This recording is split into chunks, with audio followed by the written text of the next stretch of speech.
پاس کچھ نہ کچھ جو ہے نا ہوگا۔ حضور علیہ السلام کے پاس ایک مرتبہ کیا وہ یہودی آیا، کہا کہ یا رسول اللہ ہم عبادت کرتے ہیں، کیا کرتے ہیں؟ ہم عبادت کرتے ہیں تو ہمیں تو جو ہے نا یہ وسوسے وغیرہ یہ نہیں آتے، ہم عبادت کرتے ہیں تو بالکل جو ہے نا مگن ہو کر عبادت کرتے ہیں کہ بس وہ اللہ دیکھ رہا ہے، بالکل عبادت کرتے ہیں، ہمیں دنیا گزاری کا کوئی خیال نہیں آتا۔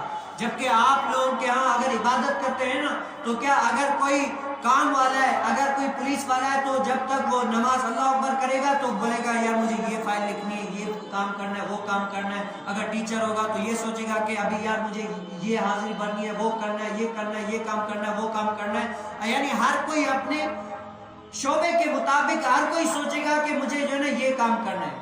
لیکن یا رسول اللہ ہم یہودیوں کے دل میں تو یہ نہیں آتا۔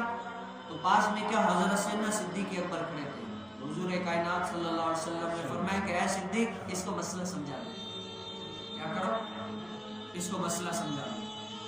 جب اس کو مسئلہ سمجھا دے گا تو کہا کہ اے یہودی بتاؤ، دو کمرے ہیں اور ایک خالی ہے اور ایک جو ہے نا سونے سے بھرا ہوا ہے، چور کہاں پر آئے گا؟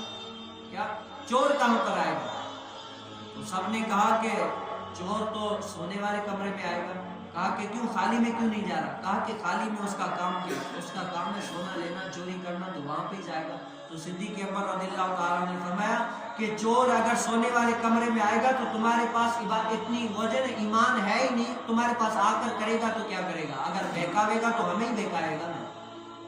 لیکن سچے مسلمان وہ جو بہکاوے سے بچ کر اللہ تعالیٰ کی عبادت کرے۔